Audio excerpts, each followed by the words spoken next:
foco é a celebração de Corpus Christi. Sabe que uma das fontes trouxe uma imagem bem legal? Opa, conta aí. A Eucaristia como Deus reunindo a sua família, sabe?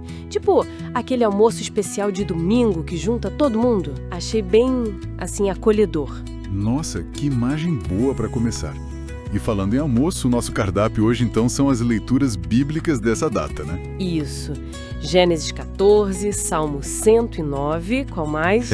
Primeira carta aos Coríntios 11 e Lucas 9. A ideia é a gente mergulhar um pouco juntos no significado desses textos, sabe? E entender melhor esse presentão que é a Eucaristia. Então, bora lá. Começando com Gênesis 14. Ali surge uma figura meio misteriosa, né? Melquisedeque. Exato, Melquisedeque. Ele é rei e sacerdote. Uma combinação, assim, bem particular para a época. E ele oferece pão e vinho a Abraão. Por que essa cena tão antiga é tão chave? Porque ela funciona quase como um flash do que vivia depois, sabe? Melquisedeque, que nem era da tribo sacerdotal de Israel, oferece justamente pão e vinho. Ah, os mesmos elementos. O sinal antigo apontando para o sacerdócio único de Cristo e para o sacrifício que ele faria.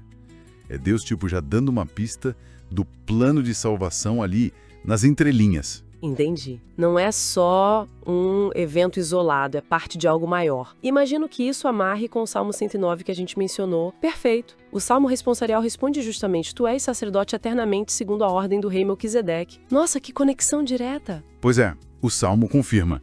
Jesus é esse sacerdote eterno, não por uma linhagem humana, tipo pai para filho, mas por escolha direta de Deus, numa linhagem espiritual que começa ali com Melquisedeque. E o que significa na prática? Que ele é um sacerdote para sempre. Exato. Que a missão dele de interceder por nós, de ser nossa ponte com Deus, não acaba de um jeito simples. Ele está vivo, está no céu, mas está aqui, atuante, cuidando da gente, sempre. Faz muito sentido. Essa ideia da eternidade é forte. Agora pulando para o Novo Testamento. 1 Coríntios capítulo 11. Ah, esse é fundamental. É São Paulo relembrando as palavras de Jesus na última ceia. Isto é o meu corpo.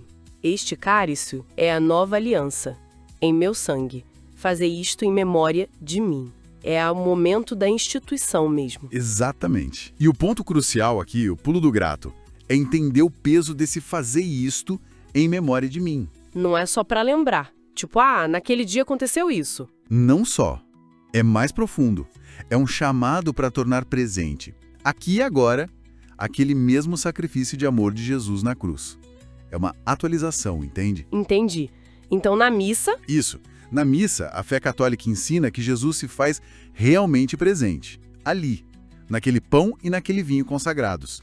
Não é um símbolo, tipo uma foto. É a presença real dele. É a substância, como dizem. É a substância. É o maior presente que ele deixou para nós. Essa ideia da presença real uau, é muito forte mesmo. E como o Evangelho de Lucas, com a multiplicação dos pães, se encaixa nisso tudo? Uma história tão conhecida, né? Jesus alimentando uma multidão. 5.000 homens, fora mulheres e crianças, com 5 pães e 2 peixes. É incrível, né? Demais. Essa passagem mostra, claro, a compaixão enorme de Jesus, o poder dele sobre a natureza, né? Ele vê a fome do povo e age. Mas tem mais. Tem um significado mais profundo. Tem sim. Prepara o terreno para a gente entender Jesus como o verdadeiro pão do céu, o pão da vida. Se ele multiplicou o pão que alimenta o corpo... Ele também pode se dar como alimento para a alma. Exatamente. A Eucaristia, nesse sentido, sacia uma fome que vai além da física. É a nossa fome de Deus, de sentido para a vida, de amor que não acaba, sabe?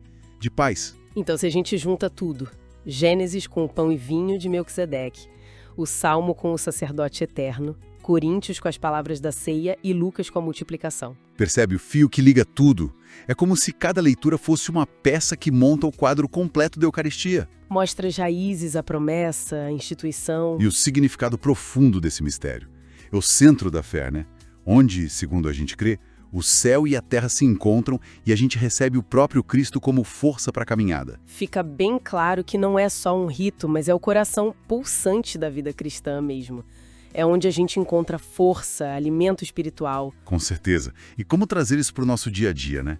As fontes dão umas dicas práticas bem legais. Tipo, Comunhão. Buscar estar bem com Deus, com os outros. O que a gente chama de estar em estado de graça, né? Confissão ajuda muito nisso. e depois de comungar? Aí é o momento de ouro. Tirar um tempinho para agradecer, para conversar com ele que está ali presente dentro da gente de um jeito todo especial. Um bate-papo íntimo mesmo. Gostei dessas dicas. E tinha mais uma coisa interessante. A ideia de a gente ser Eucaristia para os outros. Como assim? Pois é, se na Eucaristia Jesus se doa inteiramente, se faz pão para a gente, nós somos chamados a refletir isso. A nos doar também. Exato. Partilhar o que a gente tem. E não só coisas materiais, mas nosso tempo, nossa atenção, dar um perdão que está difícil. Ser um pouco de pão repartido para quem está precisando ao nosso redor. Ser um reflexo daquele amor que a gente recebe na comunhão. Isso nos deixa com uma baita reflexão, né? Se a gente acredita nesse Deus que se faz tão pequeno, tão acessível no pão eucarístico, que se doa sem guardar nada para si, como é que a gente pode, no nosso dia a dia, talvez quebrar um pouquinho mais nas nossas próprias barreiras e se doar um pouco mais para os outros com mais generosidade? Fica aí a pergunta para a gente pensar durante a semana. Excelente pergunta para fechar. Valeu demais pela companhia nessa exploração de hoje. Valeu, até a próxima.